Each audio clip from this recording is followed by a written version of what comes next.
On Friday, the United States crossed a line it had spent nearly 5 months carefully avoiding. Not a missile site, not a naval vessel, not a radar installation. Bridges, power infrastructure. A tower at one of Iran's single most important ports deliberately and visibly collapsed on camera. This is a category of target the U.S. had specifically held back from hitting since this war began, and the reason it finally crossed that line tells you more about where this conflict is actually headed than almost anything that's happened in the past month.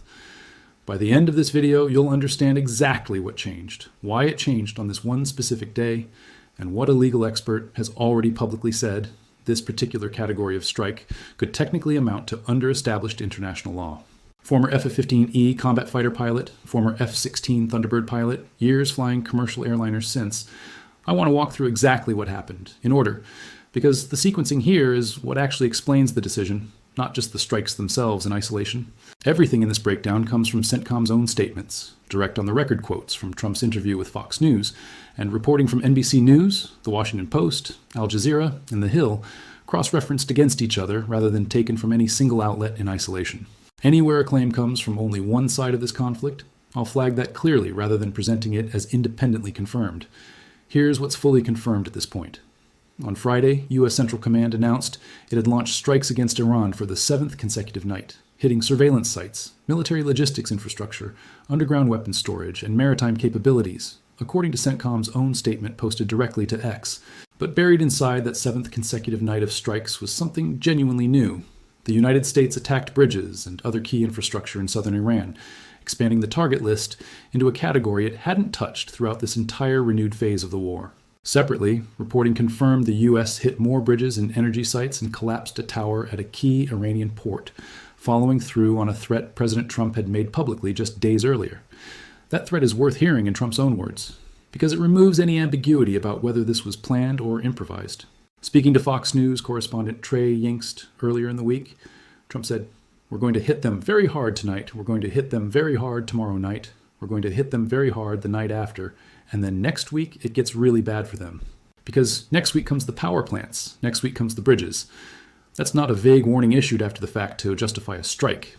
That's a specific, dated commitment to a specific category of target, made publicly, days before the strikes actually happened, and then followed through on exactly as described. Quick question before we go any further into this, because I genuinely want you to think about it carefully rather than just absorb it passively and move on. When a military power announces its next target category publicly, days in advance, rather than simply striking without any warning at all, what's the actual strategic purpose behind making that specific kind of announcement? Is it pure psychological intimidation aimed at breaking the other side's resolve?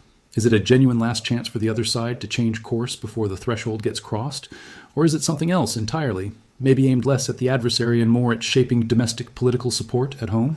Drop your honest read on that down in the comments, because I think the answer connects directly to why this specific war has followed the exact escalation pattern it has for months now, rather than some other faster or slower trajectory. Let's establish why this particular category of target matters so much, because bridges and power plants doesn't sound as dramatic as nuclear facility or missile depot until you understand what those targets actually represent in a country during wartime. Bridges and power infrastructure are what's technically classified as dual-use targets, meaning they serve both civilian and military functions simultaneously. A bridge moves military convoys, but it also moves civilian traffic, ambulances, food supply trucks, ordinary commuters. A power plant runs military command centers directly, but it also runs hospitals, water treatment facilities, and every single home in the entire surrounding region simultaneously. That dual-use status is precisely why militaries typically hold this category of target in reserve, hitting it last rather than first, because the civilian harm calculus is categorically different from striking a purely military site. There's a well-established historical pattern behind that reluctance too, worth understanding briefly because it's not unique to this specific war. Modern air campaigns going back decades have generally treated dual-use infrastructure, power grids, bridges, water systems, as a distinct escalation tier from purely military assets, precisely because the civilian consequences tend to compound over time in ways that direct military strikes don't. Destroying a missile battery removes a specific, immediate military threat, and the civilian impact is typically contained to that single site. Destroying a power grid or a major bridge removes a threat too, but it also degrades hospital function, water purification, food distribution, and general regional economic activity across an entire population for as long as it genuinely takes to rebuild, weeks or months, rather than the hours or days it might take to neutralize a single military site's function through other means. That compounding, slow-burning civilian effect is exactly what international humanitarian law's proportionality standard is designed to weigh against whatever military advantage the strike provides. And it's exactly why crossing into this target category represents a qualitatively different kind of decision than simply adding one more night to an already running campaign against strictly military targets, a threshold with real historical weight behind it, not an arbitrary line drawn for this conflict alone. And this isn't the first time this specific threat had been floated in this war either, which is a detail worth understanding, because it shows a genuine pattern of escalating threats that eventually got followed through on. Back in early April, during an earlier phase of the same conflict, Trump had already warned that Washington could obliterate Iran's power plants if the Strait of Hormuz wasn't reopened within a set deadline, and separately warned that Iran's power plants and bridges would be destroyed if Iran didn't meet a specific ultimatum. At the time, Iranian officials responded by urging young people to form human chains specifically to protect power plants from potential strikes. And Iran's president said 14 million people, including himself, had volunteered to fight if it came to that. Those April threats didn't fully materialize into the kind of sustained infrastructure campaign we're now seeing. This time, they did. Here's the detail I promised you at the start because I think it's the single most important fact in this entire story. And it's the one that got the least attention and coverage, focused purely on the tactical strike details.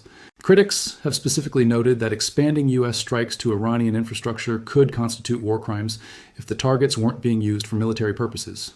That's not rhetoric from an activist group. That's a specific legal observation about the framework under which strikes on dual-use civilian infrastructure get evaluated under the laws of armed conflict.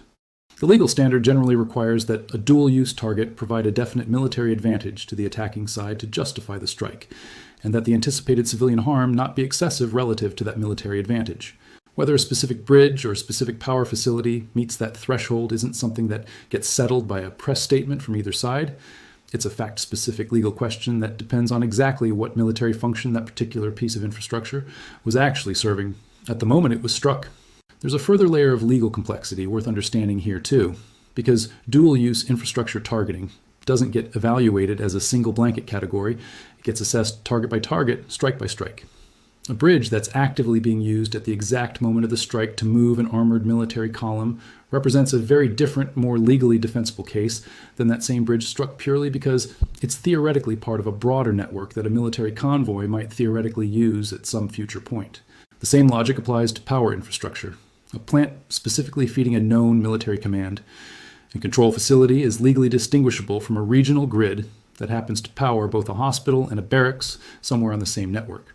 This is exactly why independent verification matters so much in assessing strikes like these, because the attacking military's own justification, offered after the fact, is inherently self-interested, and the civilian population living without power or unable to cross a damaged bridge experiences the same practical harm regardless of which specific legal category international lawyers eventually assign to the strike that caused it. It's also worth noting that this isn't a hypothetical legal question limited to academic debate. It's one that international bodies and human rights organizations have actively applied to other infrastructure-heavy conflicts in recent years, examining strikes on power grids and transportation networks with exactly this kind of target-by-target scrutiny. Whether any formal investigation into these specific Iranian infrastructure strikes ever materializes is a separate question from whether the legal framework itself applies. The framework applies regardless of whether anyone with the authority to enforce it actually does so in this particular case. And that gap between applicable law and actual enforcement is itself one of the more persistent, frustrating realities of modern armed conflict generally, not just this specific war. Second thing I want you to actually do right now, not just read past and forget about it. If you want a genuinely deeper legal breakdown, specifically on how international humanitarian law treats dual-use infrastructure targeting in modern conflicts, comment the word legal down below so I know there's real appetite for that level of depth, because it's a genuinely complex technical area of law that rarely gets explained accurately or thoroughly in mainstream coverage of any conflict, this one very much included. Let's talk about the specific location this hit, because it wasn't random. The strikes specifically targeted infrastructure around one of Iran's most important ports, tied directly to the ongoing battle over the Strait of Hormuz that's defined this entire renewed phase of the war. The strategic logic here connects directly back to something we've discussed before. Roughly a fifth of the world's oil and natural gas has historically moved through that strait, and crossings had fallen to a 3-week low of just 8 vessels on the day before these strikes, according to tracking data from marine traffic. Calm. So this infrastructure campaign isn't a separate escalation happening alongside the shipping conflict. It's a direct extension of it, an attempt to degrade Iran's physical capacity to move military resources and project force toward the strait by taking out the bridges and power infrastructure that support that capability, rather than continuing to strike only the missile batteries and naval assets directly. That 8-vessel figure is worth sitting with for a moment on its own, because in peacetime, this specific corridor typically saw somewhere over 100 vessels transit per day, meaning traffic had collapsed to a small single-digit fraction of normal capacity even before Friday's infrastructure strikes added an entirely new layer of pressure and uncertainty on top of an already severely constrained shipping lane. Iran's response came fast and hit multiple countries simultaneously.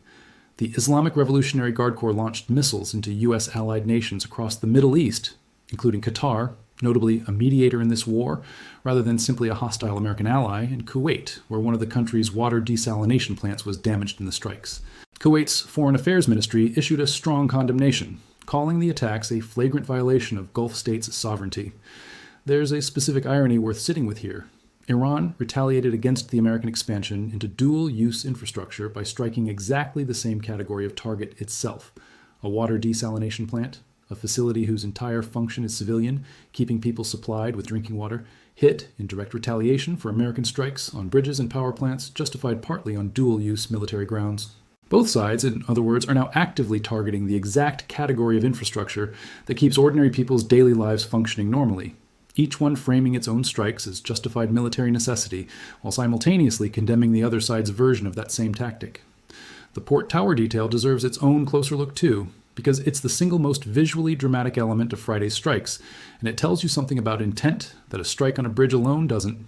Reporting specifically described the U.S. as collapsing a tower at a key Iranian port entirely, a deliberate structural demolition rather than damage merely incurred as a side effect of striking something else located nearby. Towers at major ports typically serve traffic control and surveillance functions, actively tracking vessel movement in and out of the harbor around the clock, which gives this specific target a plausible dual-use military justification tied directly to Iran's ongoing ability to monitor and coordinate activity around the strait.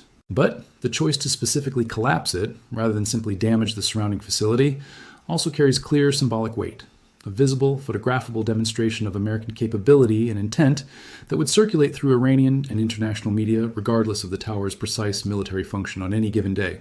Iran's retaliatory strikes that same day weren't limited to Qatar and Kuwait either, which matters for understanding the true scale of what's now a genuinely regional exchange rather than a narrow bilateral conflict. The Islamic Revolutionary Guard Corps claimed responsibility for strikes against American military assets spread across Bahrain, Kuwait, Oman, Qatar, Jordan, and Syria in a single coordinated wave, according to reporting from Al Jazeera. That's 6 separate countries absorbing Iranian strikes in direct response to a single night of American infrastructure targeting, a striking ratio that illustrates just how far this conflict's blast radius, in both the literal and diplomatic sense, now extends well beyond the 2 primary combatants at the actual center of the underlying dispute.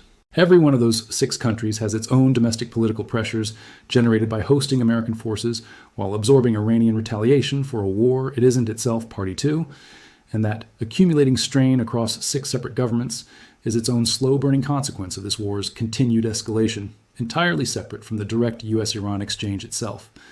I want to walk through the broader arc of this war's targeting patterns, because I think it clarifies something important about how deliberately this escalation has unfolded. This war's current phase, reignited in early July after a collapsed ceasefire and the daily strike pattern since then, has shown a clear escalating trajectory rather than random or chaotic targeting. Early strikes in this renewed phase focused on coastal defense systems, missile and drone launch sites, and naval assets, the kind of purely military infrastructure that's been the primary target set throughout most of this war. As the days accumulated 6 consecutive nights, then 7, the target categories widened.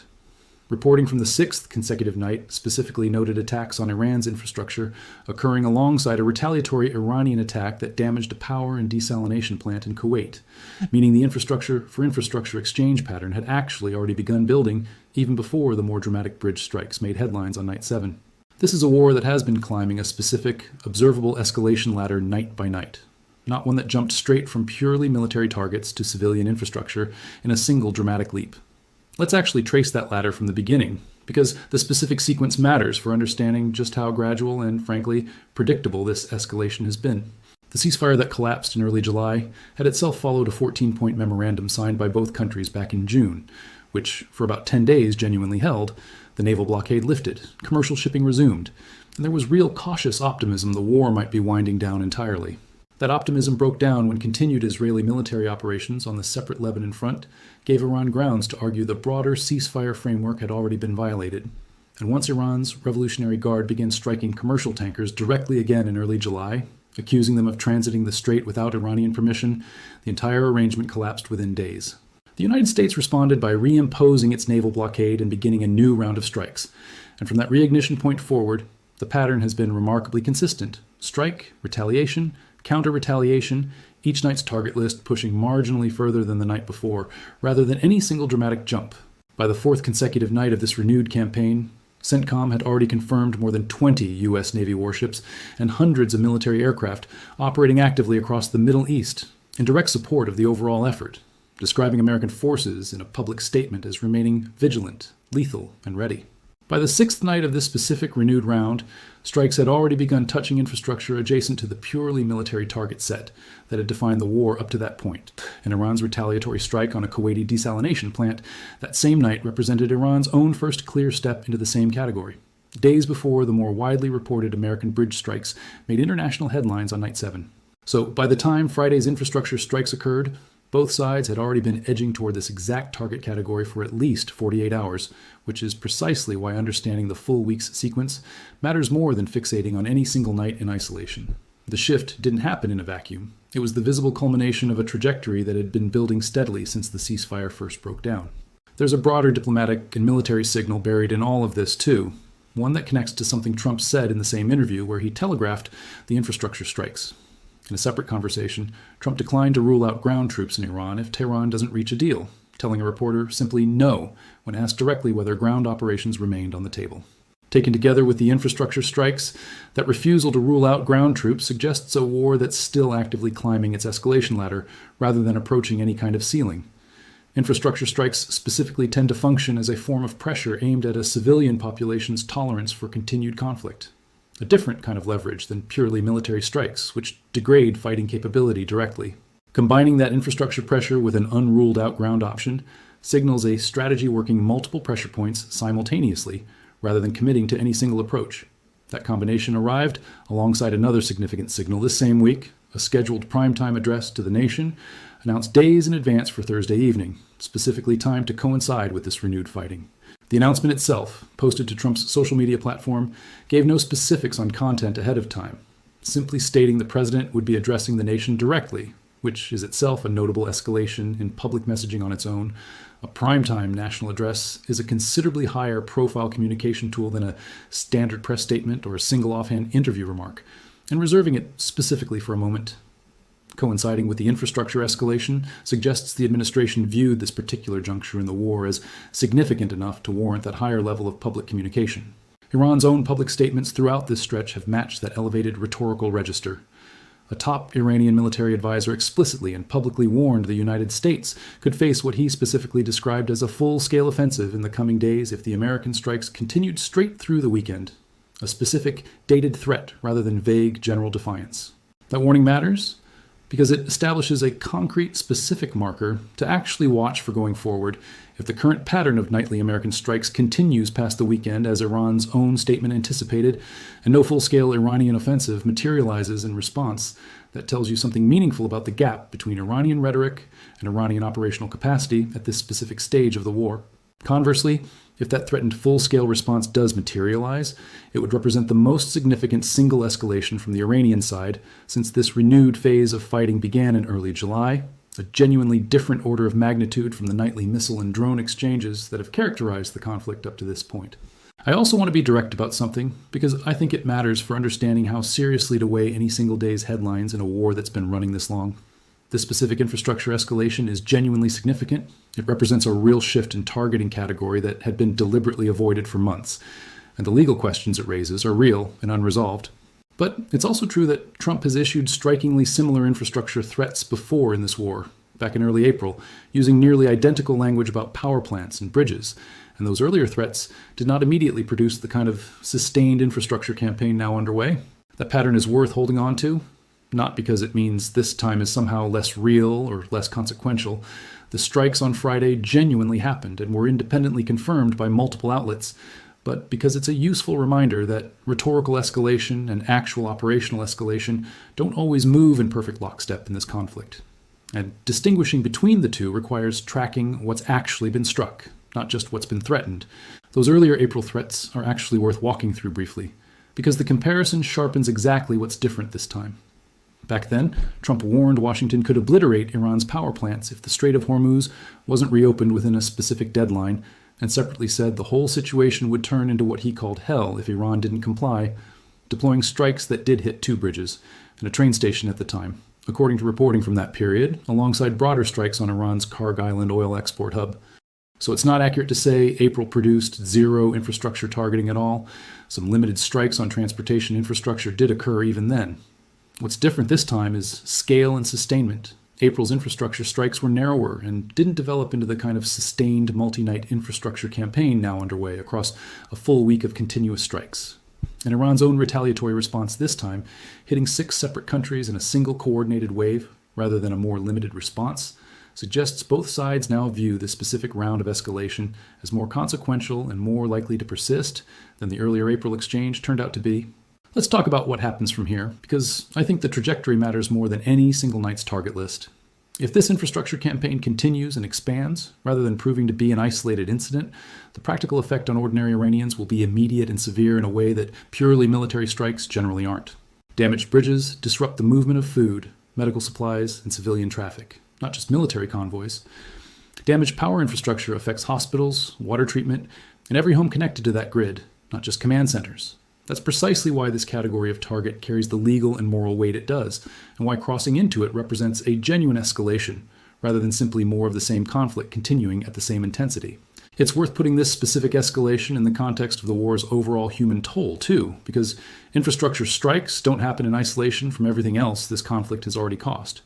This war overall has produced deaths reported in the thousands by Iran's own health ministry, with independent monitoring organizations citing broadly comparable ranges, alongside American service member deaths confirmed by CENTCOM and thousands of Israeli casualties from Iranian retaliatory strikes over the course of the conflict. Bridges and power plants specifically add a different kind of harm to that existing toll, not necessarily direct casualties from the strikes themselves, though that risk exists too depending on who happens to be on a bridge or near a power facility at the moment it's hit, but a slower, more diffuse harm spread across an entire civilian population that depends on that infrastructure functioning normally. A hospital that loses reliable power doesn't necessarily report deaths that get directly attributed to a specific missile strike, but patients on ventilators, incubators, or dialysis machines are genuinely at risk the moment that power becomes unreliable, and that risk compounds the longer repairs take, which in a war zone with ongoing strikes can mean weeks rather than days. I think it's also worth acknowledging plainly that the strategic logic behind this escalation and its human cost aren't mutually exclusive considerations. They coexist uncomfortably in the same set of facts. It's possible for a military planner to have a coherent, defensible strategic rationale for expanding into infrastructure targeting after months of purely military strikes failed to reopen the Strait of Hormuz, and for that same expansion to impose genuine, serious harm on civilians who have no direct role in the underlying conflict over uranium enrichment, shipping lanes, or regional dominance. Presenting only the strategic rationale without the human cost, or only the human cost without the strategic rationale, would each be an incomplete account of what actually happened this week. And I'd rather give you both pieces together than pick the version that tells a cleaner story. At the same time, from a purely strategic standpoint, there's a coherent logic to why the United States made this specific choice at this specific moment, even setting aside whether that logic justifies the legal risk involved. Nearly a week of strikes against purely military infrastructure, missile depots, radar sites, naval assets, had not been sufficient to compel Iran to loosen its grip on the Strait of Hormuz, given that ship crossings had fallen to a 3-week low even after 6 consecutive nights of exclusively military targeting. If the stated objective is genuinely to reopen that waterway to normal commercial traffic, and purely military pressure hadn't achieved that, after months of sustained effort across this entire war, expanding into infrastructure that more directly affects Iran's broader capacity to sustain resistance represents an escalation with an identifiable strategic rationale behind it, whatever you make of its legality or its human cost. I want to close this out by returning to the question I asked earlier, because I think it's genuinely the most important thing to take away from this entire story. Trump didn't strike Iranian infrastructure without warning. He announced it publicly, days in advance, in an interview using specific language about power plants and bridges that then matched almost exactly what actually happened on the ground. That pattern, public warning, followed by literal follow-through, is now repeated at least twice in this war, once in early April with threats that didn't fully materialize into sustained action, and once this past week with threats that did.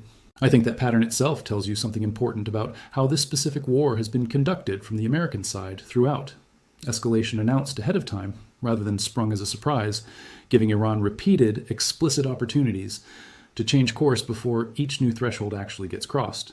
Whether that approach reflects genuine restraint, a calculated psychological pressure tactic, or simply a preference for public messaging before major military decisions, is a judgment call I'll leave to you. But the pattern itself is now well established across multiple months of this conflict, and it's worth watching closely for what gets threatened next, because based on everything we've seen so far, there's a real chance it eventually happens, exactly as described. Last thing before you go, and I mean this genuinely, if breakdowns like this one, ones that actually trace how a threat made days earlier turned into a confirmed strike, rather than treating each night's headline as an isolated event, are valuable to you, go ahead and hit that follow button right now, because this war's trajectory is genuinely still climbing, and I don't want you missing how the next threshold gets crossed. And seriously, go back to that question from earlier and drop your answer in the comments. Whether you think publicly announcing an escalation days in advance is fundamentally different from a surprise strike, strategically or morally, because I think that's a genuinely harder question than it first appears, and I'm curious how it lands with people actually watching this unfold in real time. Thank you for sitting through the full sequence on this one rather than just the headline. I think the actual story here isn't really bombs hit bridges. It's that a specific, publicly stated threshold got crossed exactly as promised. After months of the same threshold being threatened and not crossed, and understanding why this time was different tells you far more about where this war is actually headed than the strike footage alone ever could. Wars like this one rarely turn on a single dramatic event that changes everything overnight. They turn on exactly this kind of gradual, telegraphed escalation, threat, pause, follow through, retaliation, repeat, until eventually the cumulative distance traveled from where the conflict started looks enormous, even though each individual step along the way seemed almost predictable in isolation. That's the pattern worth tracking here. Not any single night's target list, but the direction and the pace of the climb itself. I'll see you in the next one.